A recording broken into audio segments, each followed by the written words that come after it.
Good afternoon. On the way over, I was thinking of some of the things that have happened recently and thinking of how fortunate we are and how blessed, especially when I think about the fire from the other evening, that no one was hurt and that many of our priceless things were saved. And so I think today we need to thank God for that. I think we need to thank God for getting rid of some of our snow and ice, and that we weren't hurt. I think we need to thank God for all the blessings that we have. And today, we're going to talk about some of the future things for Marion, some of our hopes and dreams. And so before we do that, let's just pause a moment. Lord, we thank you for all the blessings that we have, especially for the blessings of our students, our faculty and staff, our alumni, our friends, everyone who is with us in our journey to lead young men and women to follow the call that you give to them. We ask you to remind us that each of us has a call every day, or maybe even several calls every day, and that we need your grace, that we have the courage to follow those calls. We ask you all this in Jesus' name. Amen. Now I have the privilege of introducing our president, who will answer questions. I hope they're not too difficult, and will give us an idea of what's coming in the future. So President Daniel Elsner. Thank you. Good afternoon, everybody. Good to see you. I'm going to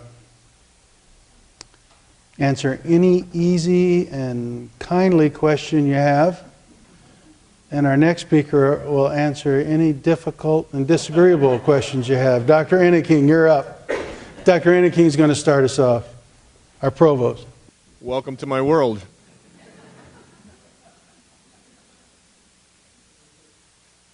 I have a couple quick things. I really have three things I'm going to talk about. The first is something that is related to perhaps an issue that you're not aware of. Some of you may not be. You know about the fire, and Greg's going to talk about that and the moves that we had to make for classes and offices and studios and galleries and those sorts of things. But we had another crisis as well that maybe was not as highly publicized, and that's in our student health services area. Most of you know that activity happens in what many of us call the caretaker's cottage. It's over by the Rosary Walk, and over time, especially because of plumbing, that building has become really not able to be used anymore. And so we have to move that student health services out of there immediately. As we thought about how to do that, luckily we have some space in different places that we can use as transfer space for people. And in talking to the campus ministry people and in talking to the folks from the student health services, we actually were able to work out some arrangement where the student health services will move into the current position of campus ministry. So they're going where Adam and Teresa and Angelia and Jennifer were before. So it's not just the campus ministry space, but it's also retention and 21st century scholars. And you say, well, where did those people go? Well, luckily the campus ministry people, and this has all been in plans from before, even last year they were talking about the space that they would like to be in is in Oldenburg Hall.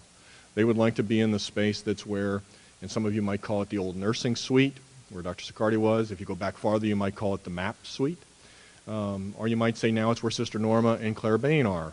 So that's, again, space that's been used by multiple different people. That will ultimately become our campus ministry space. It's just it needs some renovation. We don't want to take people out of one spot and put them in a place that's worse. We want to take them out of a spot and put them in a place that's going to be better. And so we have to renovate that campus ministry space before we can move it in there. But we have to move student health services now. So luckily we're putting those folks, Adam and Teresa and Mark and Patrick, up in the space in the second floor of Oldenburg Hall above where the Leadership Academy folks are now. So they've been moving, and actually that's been happening right now at this point in time. The reason we're moving Mark and Patrick is because we'd like to see all those people together as they come into the space in Oldenburg Hall. And Angelia and Jennifer will move down into Mark and Patrick's space. So it might sound like, where am I going to find these people? It's really not that big of a move. Oldenburg Hall is where most of those campus ministry folks went. And there'll be signage and there'll be more information that'll come so you know what's happening about that move. I want to say something actually about that. I mean, that's basically we're moving about 8 or 9 people. And I walked into their offices the day before yesterday and said, you have to move now. Now put yourself in that spot. Somebody walks in your office and said, pack your box. You know, I don't even have a box. You know, pack up, move right now. We have to move in a day. And I'd have to say that none of those people looked at me and said, I can't do it. I'm not going to do it. I mean, so long as there's a reason that was well explained, they saw the rationale for it and knew they were going to move into better space as they go forward, they jumped right up and did it. And I think Greg will probably say this as well. The responsiveness of the technology folks, the responsiveness of the registrar and Bill and Jen, the responsiveness of Audra and her team in making this happen in a quick sort of way, and really the unselfishness of the people that moved. It says something to me about all of the folks that are here at Marian. So I think we should all be proud of that and the way that happened. So that's the one that's not on my list of things to talk about. So be happy about that one. And I'd be happy to answer questions on that as we go forward. One of the things I do want to talk about is Credo. I want to talk a little bit about what's happening with Credo. Most of you have heard about Credo. Credo is our consultant we use for really multiple purposes, but one of them is retention. We have 7 modules that are ongoing right now in retention, and many people are associated with those. Many of you in here, I'm sure, are working on those. We have an early alert module. Heather Bisher is in charge of that. Project A1, I see Alice standing back there. She's got that one rolling. We have an academic advising one that's coordinated by Jamie Higgs. We have a first-year experience, which is Jennifer Plumley, and a new student orientation group that's Kylie, and I see her as well. We're also looking at academic support services with Leanne Malloy, and we're looking at a nursing program with how to help retain nursing students. So whether we call that a nursing recovery program, a nursing shadow program, find some words to describe that better. We want to retain those nursing students. And so that's one of the biggest projects that we've got going with Credo. The other 2 initiatives is they're helping us in initiating our search for our Vice President of Enrollment Management. Luann has done a wonderful job in doing multiple things, but what she'd like to do is be focused on freshman enrollment and working with her counselors. I certainly appreciate the extra work that you have done. But we're looking at how can we get a person to come in and think very strategically for us about international enrollment, about transfer student enrollment, about some of these geographical outreach things we're doing, the Southwest Ohio, Southeast Indiana, Cincinnati initiative that's ongoing, and how can we make that a part of a strategic plan to reach out to more students. And so we're looking at that as a critical hire for us, and you'll see some ads go out about that shortly. And so Credo's helping us do that. The last thing they're doing is providing some immediate strategic enrollment initiative issues for us. So if anybody has any questions about Credo, I'd be happy to answer those. And then lastly, I want to talk just briefly about programs. And it might, at some point, we might be talking about a program in nursing, particularly, called a Certified Registered Nurse Anesthetist program. Say that real fast. But that's a program that we're looking at. But before that, I want to just step back for a second. We are authorized by North Central, as many of you know, to offer pretty much any bachelor's degree program we want. Master's degree programs were a little bit more restricted. Doctoral programs were even more restricted. As we move forward, that's really what we're trying to get from the Higher Learning Commission. We have bachelor's degree programs that many of you are working on right now. Actuarial science is one that's going forward, a computer science one. Environmental science, I know I've seen some emails circulating about that. We've talked about social work in really collaborative ventures between sociology and psychology, public health, school counseling, many others. And many of those are in various stages of development, some of which will start as early as this next fall, as 2014. So as we continue to grow and develop those, you'll hear more about those. In the master's degree level, we've got some programs going in the Master of Biomedical Sciences, Masters of Arts in Education in Leadership and in Special Ed, and we're looking at a Master's in Nursing Education that's just getting off the ground. So we see those things as going. At the doctoral level is the certified registered nurse anesthetist. Probably about a year ago is when we first started talking about this program. It's starting to get some traction, gain some legs. I could see us starting that program perhaps as early as the 15-16 academic year. It's going to take some time because it's going to take more of an investment of facilities, personnel, and equipment. So there's going to be some involvement there from almost like starting up another COM, only not quite to that level. So we have a feasibility study that's going to get started. We have a consultant coming in next week that's going to start talking to us about that, so you might be hearing more about that as well. And again, we'll keep you informed as that goes and develops. That's all I have to say. I'd be happy to take questions, and I think we're probably going to try and save questions for the end, because that way the president's back up, and so if you have hard questions, be sure to ask him the hard questions, and then he can just ask me if he needs any help. And I'd like to have Greg Ginder come up next, I think. Thank you. I also have 3 subjects, very exciting subjects. First one's budget. It's budget time. Aren't you happy? I am. Second thing, Alumni Hall update, and then we'll talk about Fisher Hall and what we experienced this week. With regard to status, like usual, we all are very eager to spend money, and so we spend significant time trying to figure out what's the right level of investment to move our mission forward. So between Dr. Enneking and me, we've spent a lot of time on that the last 2 weeks. As an example, we had 40 positions requested. We've pared it down to 29. Our goal was to increase operating expenses by about 2.5%, which was about $700,000. The first submission was $2.1 million, so we've had a little bit of work to do. We're getting closer to our goal, but really don't know what it's going to look like until we see a total package, which we will see early next week. So the communication was the budget process is in full swing. We will have information to share in the coming weeks, but we do have timelines to meet, and I think it's going to be pretty good when we get done with it. We had a lot of really good information submitted by you folks who were asked to do so, and thank you also for doing it on schedule. That means a lot. With regard to Alumni Hall, we've had a rough winter. Between January 1st and yesterday, we lost 13 construction days due to snow, due to temperature. If it's below 10 degrees, the people are not allowed to work outdoors. Good news is we were 3 days ahead before we got to January, so right now we are 10 days behind schedule. We're confident we can make that up as long as the weather doesn't keep doing what it's been doing. The first bullet point is behind us. The steel is completed. Exterior framing is beginning. I saw masonry trucks arriving a while ago full of their materials, so it's encouraging to see that we're actually going to have this building enclosed, as the timeline indicates, by the end of April. So you're going to see this start to look more and more like a building as we go forward. One of the things that's of particular interest is certificate of occupancy in August. As some of you are aware, we had a press release presentation on the exchange about a month ago. We want to get that facility open by mid-October, hopefully 90 days or so into the school year, but we can't start that work until we move the bookstore out. So it's critical that we hit this certificate of occupancy in August. Otherwise, we delay the exchange until the start of spring semester next year. So that's the timeline. That's what it looks like. Our target is August 14th when students return, undergraduate students return for school, to have that building fully opened.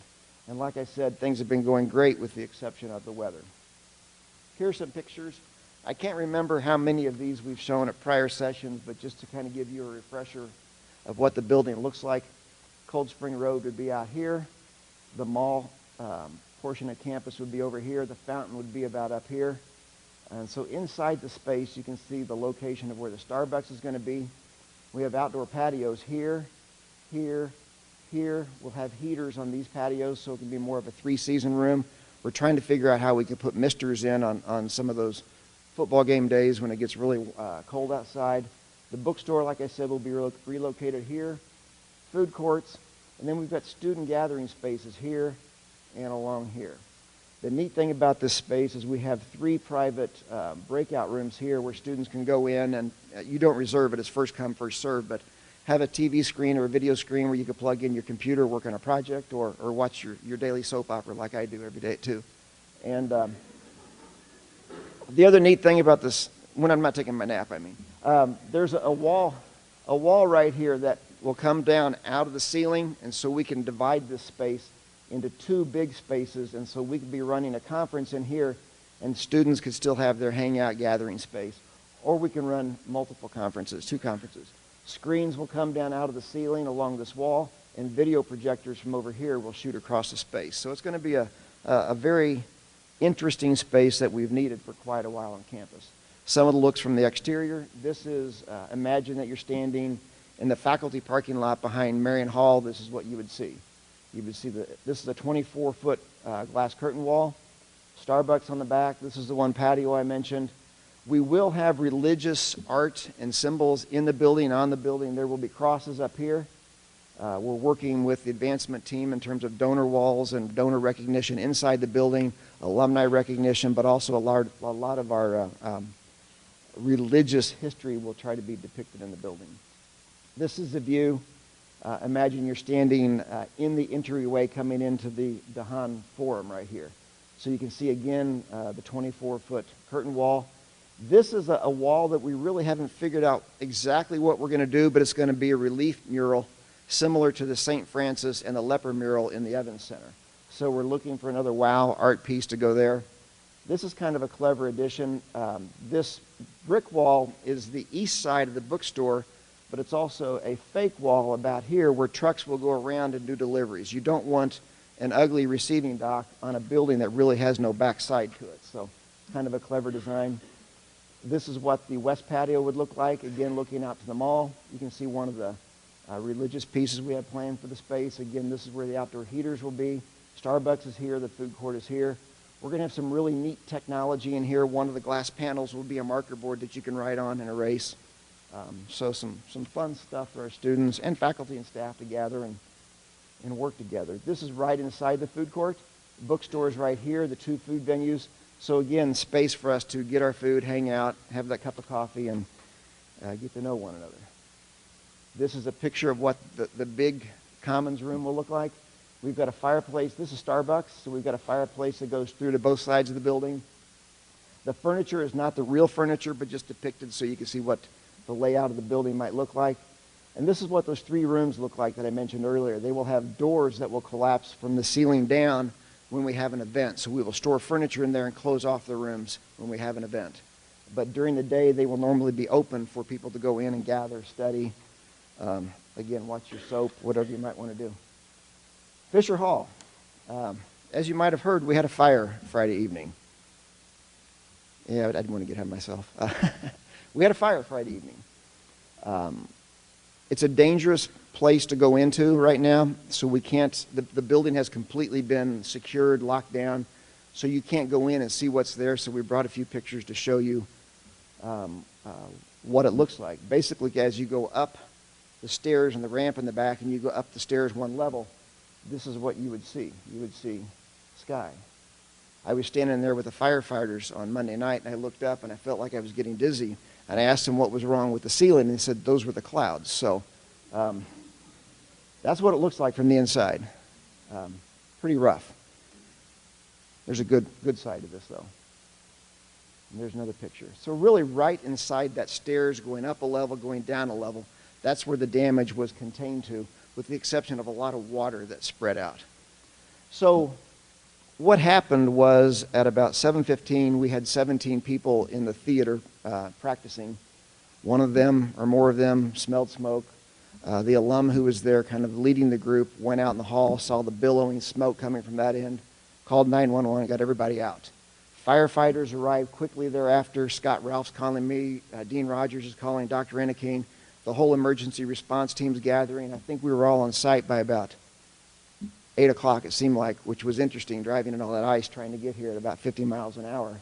But what I was amazed with was the responsiveness. And when I got here, campus ops had just come out of the building. As soon as we were cleared to go in, the first thing I noticed was that all the art, Bill Foley's photographs, everything was covered in plastic. So as the firefighters burst into the building to save the building, they realized what was there. They went out of their way to cover everything, so we lost absolutely no art, no photographs, anything inside the building. They were also, yeah.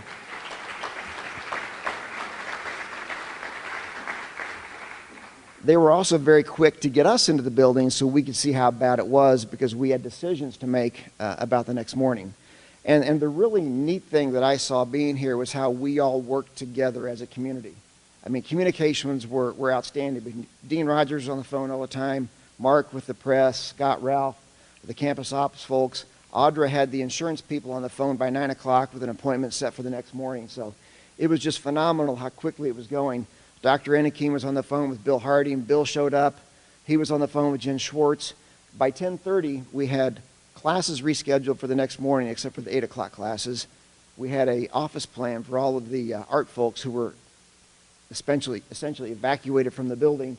And we had a plan to keep operating. IT said we could do this, we could do this, we could do this, in terms of classrooms, offices, etc. So by 9:30 the next morning, we had a meeting in my office at 8:30 with the art folks, and we were clicking and we were rolling. So it was amazing how we worked together, how we communicated, and how quickly we got this place almost back on its feet. It's like we never even fell off our feet. So to me, thank you to these folks. Campus safety was all over the place Monday evening. Chief Ralph was in charge.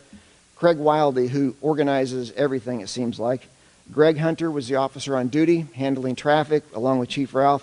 Mary Harper showed up in a minute. She was working on communications. There were a lot of communications that went out to faculty, staff, students, student groups. They all knew what where they needed to be the next morning. Dean Rogers and Mark Apple were handling the press and the students, and we had some students who need a little consoling, and Dean Rogers was right on top of it. Jen Schwartz and Bill Harding, their brains were clicking like this, trying to come up with classrooms and solutions. Bill Foley.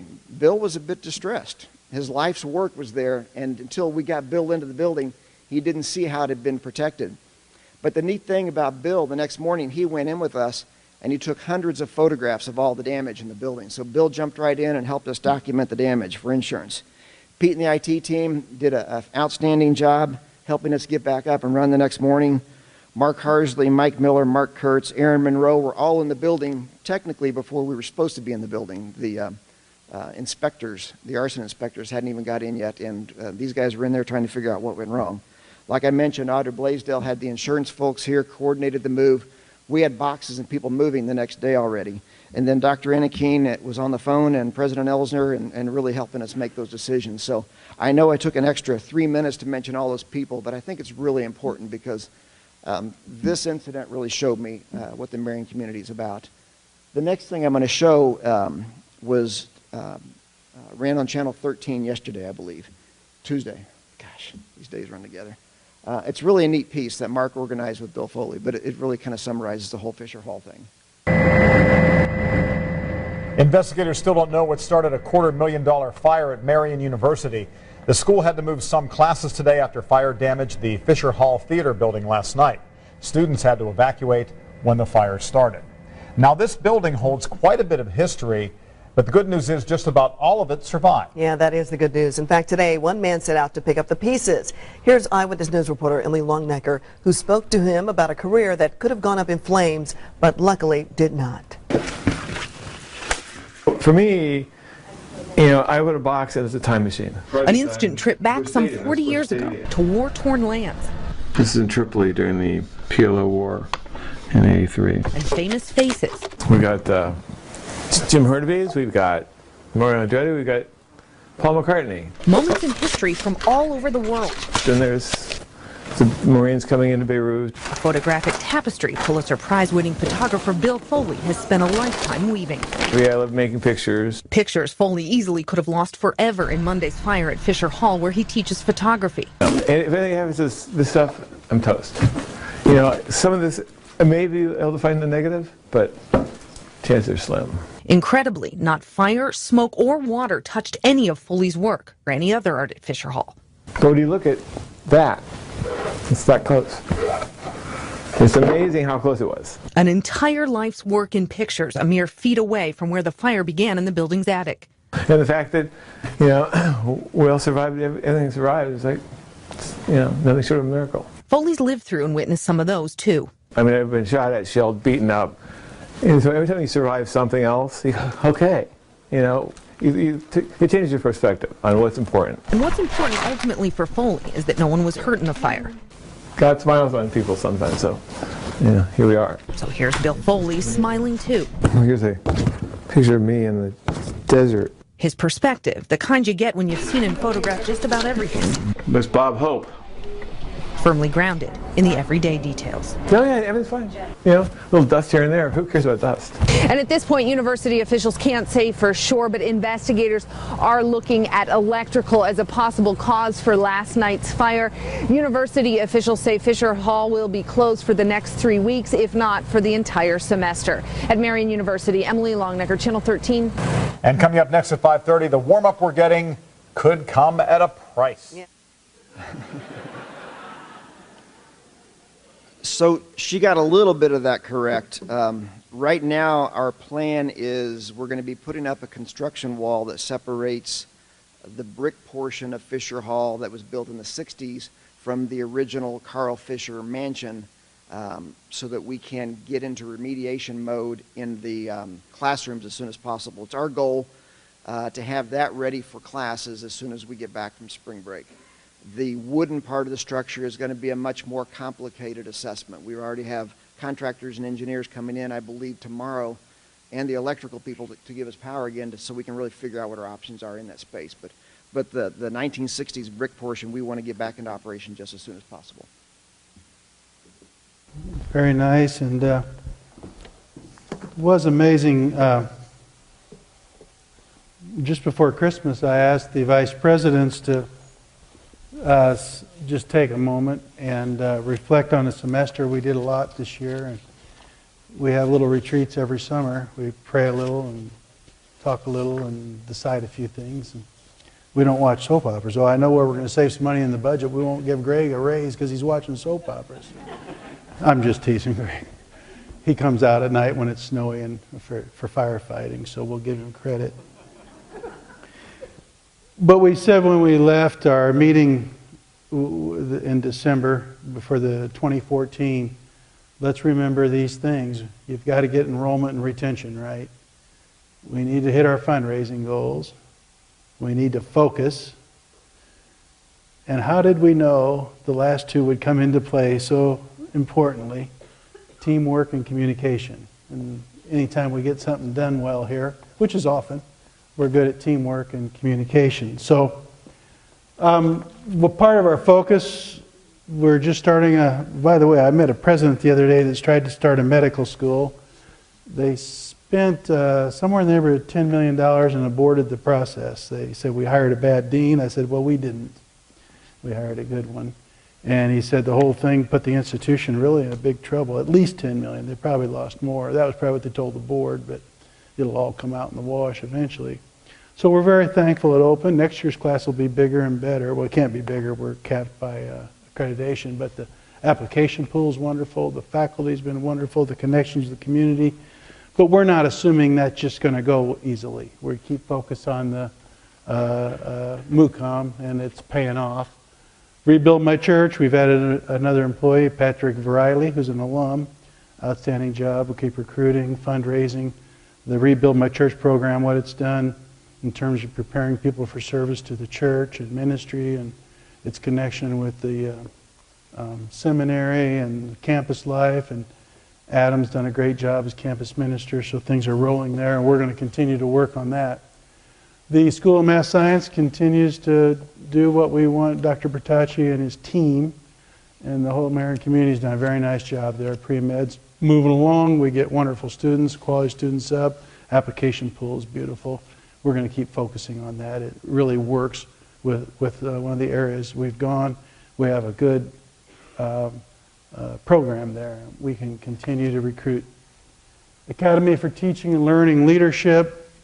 This leadership issue, I'll talk about it in a minute, visioning with the board and the community and our alums and going across the country is a big issue. All over the country, I don't care if it's ministry or if it's business or if it's education, when things are rolling, there's great leaders involved. When a culture develops and things are excellent and people are aspiring and achieving things they didn't think they could achieve, there's great leadership involved. And schools right now are a big deal for, other than family and general culture and ethics and morals in our culture, and schools are a big part of that. Schools have to get better, and it always runs through the leadership. Good teachers are not attracted and retained unless you have excellent leadership. But it's true in healthcare, ministry, God bless you. So we're going to keep focusing on this leadership thing. We think we're called to do it. We think we're in a position to do it.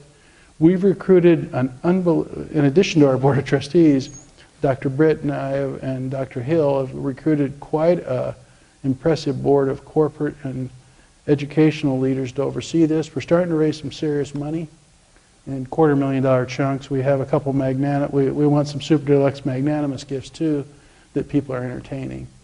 Super deluxe magnanimous are 10 and million, or if you don't know my vernacular. So there's $1 million gifts, and then those are magnanimous. But super deluxe magnanimous are over 10. And so if I ever come to you with a super deluxe magnanimous idea, grab your wallet and run fast. We have a GAP campaign. We're in a GAP campaign. So this fiscal year and next fiscal year, between the 2 years, we're going to raise $30 million. And that'll get us a platform to move forward in our next big effort. And I'll talk some more about that in a minute. To get that fundraising, there's a couple strategies. Of course, we always work with large donors and talk about big ideas. And so we'll continue to do that, whether it be the academy or the med school, but we're really focused a lot on scholarships. And one of the ways rating agencies and others perceive your institution is a commitment to your alumni. We really are going to have, in 2014-15 is going to be your alumni. We are going to hammer away at that. We're going to need your help in schools and departments and knowing alumni parents. We're going to get our alums. We already have some neat announcements coming. Just this week up in Chicago, one of our alums, we're asking some people who are alums and have been blessed with a lot of resources to set out a challenge grant. We got a commitment for $250,000 this week, and then they'll challenge other alums to come in and they'll match their gift. We're going to get everybody all ginned up and excited. And there'll be a lot of ways to do it. When we open Alumni Hall next year and we have our big gala, we're going to have a lot of fun here next fall. It's going to be really, really fun. Let's look at the next one. Oh, the exchange. I just wanted to, have anybody heard of the Battelle report that Lilly Endowment funded? It's basically, I'll summarize a big report. Indiana has a remarkable sector, higher ed. There's a lot of scholars in this state, a lot of great universities and colleges. And we attract a ton of talent to Indianapolis. Our cycling team's one of the examples. From all over the world they come, and they're bright, and they're accomplished. And when they graduate, they're leaving in droves. Now this is a really bad thing for Indiana. You had them in your hand and you let them leave? You don't do that. So Lilly Endowment has asked all the higher educational institutions, what are you going to do about it? And our proposal, by the way, the President Endowment went out of his way to tell me we really liked Marion's proposal. It stuck out. We have a good friend that's president of Wake Forest, and some of our, Dr. Kershaw, some of our people went to Wake Forest. Nathan Hatch is the president there, and he used to be the provost at, what's that other Catholic university in South Bend? They're always chasing us. Oh yeah, Notre Dame. No, it is Notre Dame. I know St. Mary's, I've been there. But the exchange is the idea that higher ed and the world kind of run parallel towers. And the more that we can connect and intersect, learning, by the way, research will back this up, when students see something, experience something they can do and understand why you need to be able to speak and write and think, people pay you to think, and why you have to be on time and have integrity and tell the truth, they tend to take the subjects more serious when you teach them on campus. Plus, they find people say, you know, why would I go some other state? I think I have an opportunity here, and the employer gets to kind of kick the tire and say, boy, we'd like you to stay here. And so we want people to stay in the state of Indiana. We think we'll be exceptionally good at this at the med school. So we want them to have experience. So this is a big deal. We have $1 million gift. We're getting some other gifts. We're going to have a beautiful center in the first floor of the library where a lot of this action will take place. But we basically want to walk a prospective student through and say, the way we do education here is different. From day one, we're going to help you identify your talents and your gifts and your passion and your calling, and we're going to get you hooked up with classes and professors and people in the world and get to working on this. So we're not going to leave your future just to chance, see how it might work out. We're serious about it. I think it's really going to work well for us. So I want everybody to kind of know about that, stay tuned, get involved. We've had a lot of leadership, teamwork. Dr. Kershaw and many others did a lot of good work on this. Riverside Corridor. The mayor wants someone else to manage the park. We've had some success.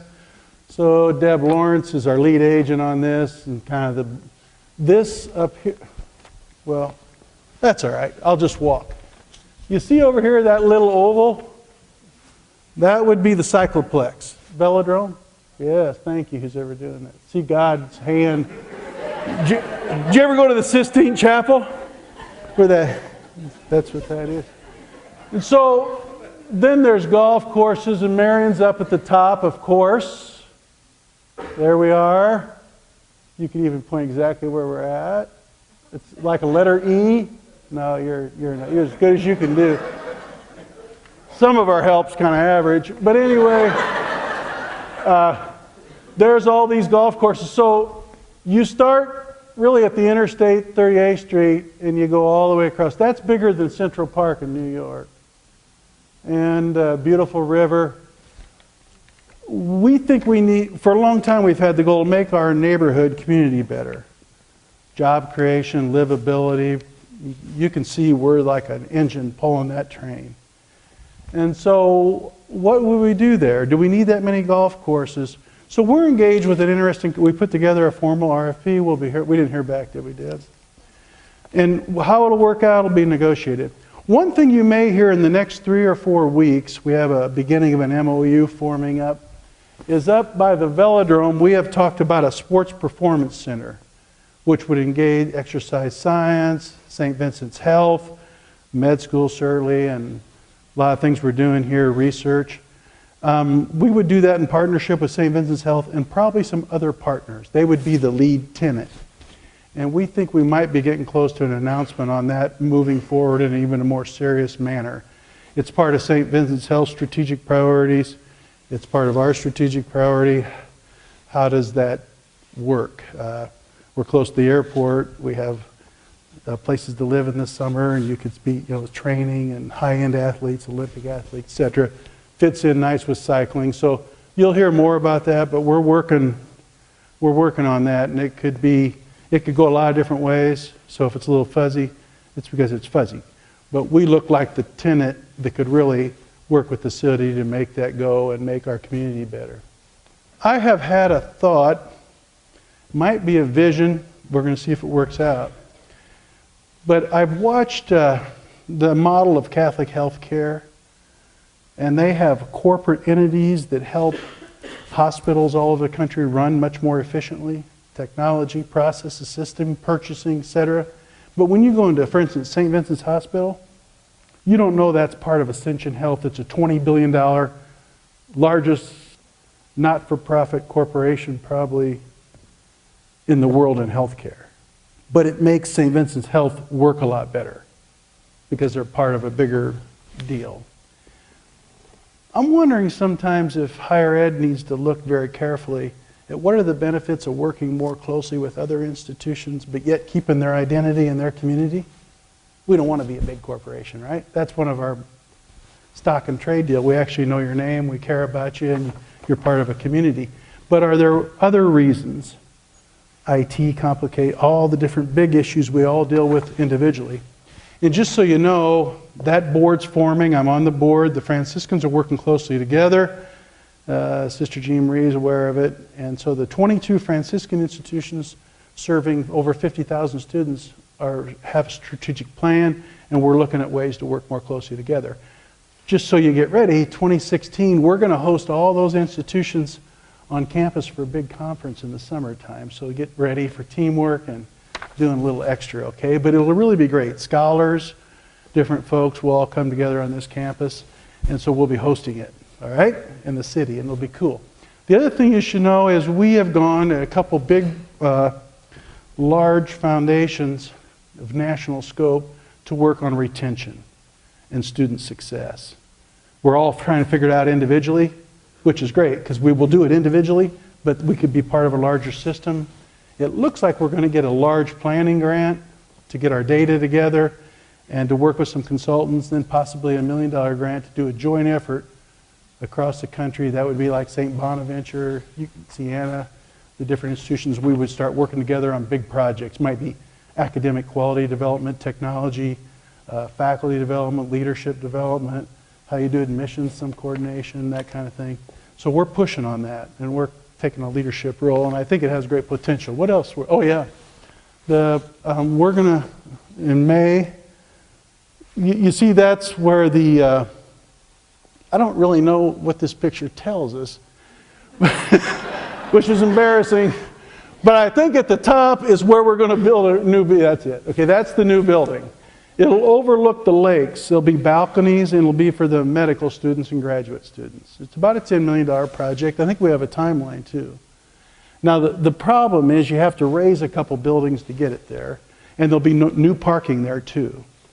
We just think as we build up graduate programs and medical school, for convenience, tie in students to the Marion experience and the Marion experience to the students, etc., we need to build quality housing for graduate students.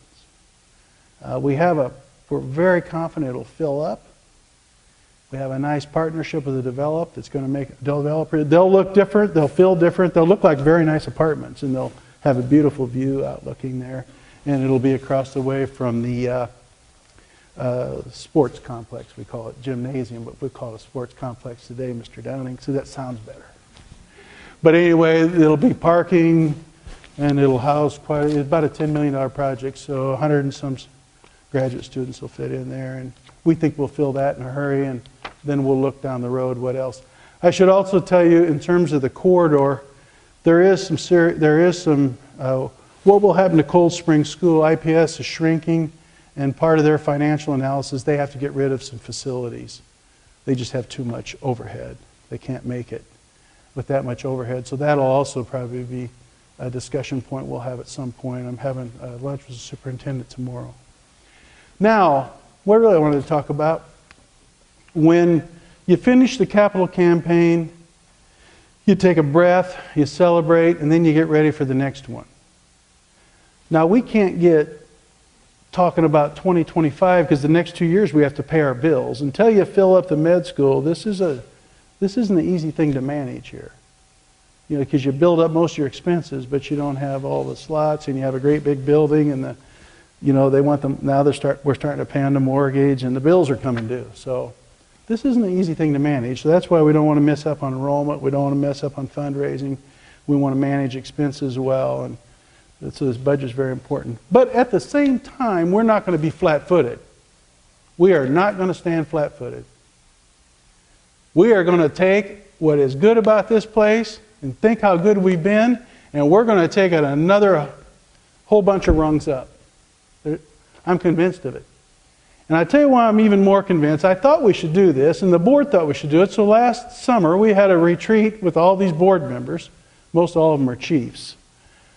But we came down to this kind of a statement. They said, let's go test this out with our students, our faculty, our staff, our alumni. I've been all over the country. And it says, 2025, Marian University will be a great Catholic university, distinguished in its ability to educate and form transformative leaders for service to the world. We have a few other things, and we just opened up the discussion. And I've been in a lot of these. We're recording all this. When we get done recording it, we'll do a summary, and I'm going to write a little paper about it. And then we're going to take that paper and test it a little more and start developing a strategic plan. We'll set key goals, probably about 5 of them, power goals that we have to do, like the locomotive goals. And then we'll get objectives, and we'll have strategies, we'll have leading and lagging indicators, and we'll set measurements, and we'll go. We'll also put price tags with all of it, and then we'll have another big campaign. That's how you do this. So we're going to get everybody's input, make sure it's a shared commitment the best we can. You never get everybody. But I tell you, I've heard 4 things. And it's so interesting, because I'm in all these different cities and states and settings, and there's 4 things that ring out everywhere. And I thought it would be so dispersed, how would you make head or tails of it? But right now I can tell you this. The big thing that comes out is gratitude. very, very grateful. Our alums are grateful for what they received here. And interestingly, they want to do more. They're so grateful. They're grateful for you. They're grateful for the sisters. They're grateful for our history. They're grateful for what's happening today, but they're grateful the vision and calling brought those folks to Indiana and set this thing up, and and then they're grateful for today. I mean, we've had alums stand up at things that people get tears in their eyes about when they come back to campus. This thing's moving. And they're so thankful for what we've done. They're thankful that we're looking forward. We're not going to stay the same. So gratitude just gushes. And then there's a strong sense of sharing. They want to do more. They want to share the word about Marion. They want to share more of their resources. They want to get more involved with their students. They want to get involved with exchange. They want to, well, how can I help? How can we get involved? And I hear the sharing on campus. We want to do more. We can get involved in this project. I can get these new programs going. We can do this. People want to share. I also hear people say, take care of the core of the mission. They don't think everybody should be Catholic, Franciscan, Christian, but they think we should be centered, that there's a God, that there's a morality, there's a way of thinking. We understand God through Jesus. That's to be shared. Focus on the two big commandments Jesus gave you. Love God, love your neighbor. Didn't say just the ones you agree with or the ones that belong to your religion. Love God, love your neighbor. And keep your values strong. Protect that. Protect having good faculty with your students. Protect community life. Protect the fact we do service. Protect it's just not about you, okay? You got to go out in the world and do something big. They don't want us just to take off and we're going to teach you how to get rich at Marion. That isn't the idea here. We don't mind that, by the way. But they say take care of that. The other thing is, nobody wants to leave it the same. They want to increase it. They're so juiced up about what we're doing, they're saying, take it another 100 miles, let's go. They want to go. They don't want to park, say, oh, that's about enough. Marion's improved, let's keep it about there. Nobody's saying that. There's a sense of almost, you sure we have to wait till next year to get the plan together? You know, let's gin everybody up, get people chomping at the bit. So the planning process is going well. We'll have another big retreat with the board. We'll have continuous interaction. If you'll get invited to more things. I know you're all busy, but take time to share. You'll have some chance to share online. We want a shared commitment to a distinct vision and the priorities under it. Can't do everything. If you say you're going to do everything, it's like saying you're going to stand still because you'll just sit there and look at each other. There's not going to be much money to do everything all at once. But there'll be money. There's always money to do big things in big ways for the right reasons and to return with increase. My name is Kylie Watson. I'm Associate Director of Admission and the head cheerleading coach. And my question is, are there any plans for expansion in the PE facilities for athletic competitions and practice space? Yes, we're going to call it Watson Hall. Pending your lead give, no. And Mr. Downing, I talk about this, and we're working hard on getting our fundraising kind of base going in athletics. We think that's a key strategy. I'll be shocked when we come out of the planning if we don't have a picture of a large sports complex. What do we want to call it? It's a winner, as we found out. This is a winner state. We need indoor, we need more courts, we need better sports complex. We'll call it something. But it'll be more impressive than, we're thankful for what we have, but it's going to have to be bigger. More students, more faculty, we need to be healthy. We'll hopefully have that sports performance thing going on the street by then. But I think Kylie asked a good question. I don't think we'll be there tomorrow, but you've seen us the last 4, 6, 7 years move. I think there'll be another big leap in the athletic investment so students can do, whether it's indoor tennis, basketball, intercollegiate competition, center, baseball. We're going to have to do more. I'd like to have a small indoor track. We'll see where it goes. Someday we'll have a swimming pool, I'm sure. The substance of my question dates back to President Elzer's 2009 historic moment for Marion University speech. And in that I want to quote his comment on faith. The distinctive characteristic of the faith life at a Catholic university starts with our commitment to illumine every corner of the campus with the light of faith. Every subject that is taught and every program that is implemented is to be illumined by faith. We're now 5 years from that statement, President Ellsworth. I would like your reflection on this faith life at a Catholic university, and also to hear a little bit strategically in terms of how we are able to implement this further. Thank you. That's a good question. You got to watch what you say. People might hold you accountable. Now, there's human frailty and human failing every day here. At least I'm talking from my perspective. It's a good commitment to have, and like our values, dignity of each person. Do we always live up to it? Not perfectly. Peace and justice. I've seen some, even sometimes good stewardship. We're not always perfect at that. Reconciliation. It takes a while, but we usually get there. I think we work hard at it here. I think the intent is, I think we hire people that want to do those things. And really, a faith journey for anybody, an institution, individuals, a group of people, is about the journey. Failings, there's aha moments, there's prayerful moments, there's moments where we reflect and say, we weren't quite there. You might reflect with a student, you know, in nursing, you know, the way you acted towards that wasn't right. They didn't want to get it.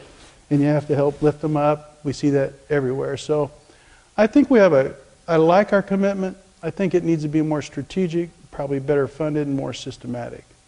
How do we develop people in that area? How do we develop programs? I like what's going on in ethics. I think we can do more there. I think we have a platform there. We need to do more. When I talked about in the plans for the future, in the visioning process, what I'm hearing in that take care of, let's don't lose our soul as Marian. Let's keep what brought the sisters here and the kind of service and take care of one another, you know, and challenge people. I mean, we're not talking about let's play softball around here. Let's learn at a high level, but help people do it. So I think John asked a good question. I think we ought to all ask ourselves that. The board is very committed to this idea. I hear faculty, staff, I see it on syllabus. Sister Norma worked for years on it. Sister Jean works, reminds us. It'll be the area where we'll always fall short, but we keep journeying forward. But it is illumine every corner with the light of faith, the center of Christian values, basically, even though we'll be people of many different faiths. But bounce what we do and how we live off of that concept. Love God, love your neighbor. How well are we doing? And being a good steward of the gifts God gave us. Hi, I'm Brenda Cressy. President Elsner, recently we've had numerous bouts of severe weather in central Indiana, including the snow and the below zero temperatures. I was just wondering, as a commuter student, how the decision is made to close or cancel school, and if in the future you could consider the commuter students' travel time as well as the on-campus students. When you think of the weather and Darth Vader, think of Dr. Anakin. No, actually, I encourage him. I said, don't be a sissy. Look at, be careful, use good judgment, leave really early. If you live in a place you can't get out of, you can't get out of. But I think people know we have bad weather. We live in a state that's always going to have bad weather. I think you ought to get up really early and go very slowly and get to work. If it ever became clear that you're absolutely putting your life in danger, use some judgment. But otherwise, come here, and this is a very important thing we do here. By the way, with modern technology, I believe every professor should have 2 or 3 plans and ways with technology you just can keep going. You say, hey, I can't get there, the student says. Well, that's fine. Through technology, what can we keep moving on, right? So it isn't like the old days. And some people, you know, one guy emailed me here on campus over in Doyle Hall wanted the day off. I teasingly called him a sissy, but not all that teasingly, but I said, get up and get moving. You know, bundle up, put your boots on, and get across the campus. Come on, what do you think a night is? What would Mother Teresa Hackelmeyer do? Say, I can't go, it's too cold? who's Mother Teresa Hackelmeyer? So I had to explain that. But anyway, you know, what if she would have said, it's too cold?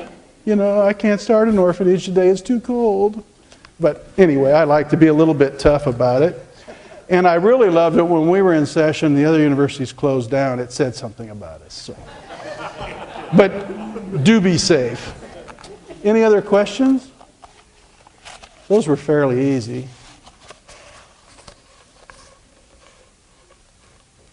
Any questions of my colleagues? I get to work with really wonderful people on the board, and certainly our vice presidents are awesome. And then, of course, all of you. I see it and interact, and I get a lot of feedback from students. Appreciate the extra efforts. Have higher standards. You know, one of our, I'll finish with this. One of our alums, an English major, ended up senior VP of Black & Decker. I mean, went through GE and then over. I asked him a couple questions. One is, how does a guy with an English degree end up where you do? Just tell me about your progress. He said, well, I distinguished myself in my ability to write. After a meeting, I could synthesize everything and get the core of it, and people liked that. And some other people, what did we talk? I had it all down, and I really helped. And along the way, I could work with people. He met his wife here. He loves Marion, very generous to us too. And we were talking. And I said, well, and I talked about this leadership thing, and he said basically, of course, now he's senior VP for personnel. His whole thing's about people. He said basically, somehow you have to deliver a message at Marion that what you've done is great. And we appreciate it. And you should be proud. But if you want to go another rung, you want to get students who have many choices and can afford to pay for them, you'll have to keep having better programs, better instruction, stay with modern technology. In other words, if you stay the same, it will not happen. It won't happen. It just won't happen. So whatever you're doing, be committed to professional development, prayerfully reflect, what are my greatest gifts and talents? How could I develop them? How can I challenge students to do more? Because frankly, if you keep it the same, this big idea we have of being distinctive in our ability to educate transformational leaders for the world, it will not happen. By the way, there's interesting discussion about leadership. Everybody thinks right away their mind goes to, you want to educate a bunch of CEOs or something. And again, that's fine. We like presidents and those kind of people. Don't we? Okay. So, I was trying to. But you've seen, all of you have seen this, in families, in neighborhoods, in church communities, in social centers. There's a lot of people that do unbelievable leading and they have no title. That really isn't necessary. But to be a leader, do you stand out in how you care for people? Maybe you go back to those 4 things I'm picking up. You ever see an unhappy, grateful person? Grateful people are happy. Leaders have to be happy, grateful people. They have to be sharing people. If it's about themselves, they're usually not a leader. They're usually a problem. That's that guy in the office, you know? It's always about sharing people. They're happy. They're good leaders. They take care of things. They're responsible. They're good stewards. They understand their gifts and talents. They make them better all the time, and they share them. And they never stay still. It's kind of what I'm hearing at these things. That's what leaders do. I think that's going to be the themes that come out of this. How can we develop those kind of people? And they'll be leaders in the world, teachers or whatever they end up doing, good parents, all the different things that good leaders do in different places. Grateful, generous, responsible, committed to excellence. That's what I hear. Good thing, that's what we do, so we ought to keep doing it. Have a great semester. We'll see you at commencement, if not sooner. Thank you.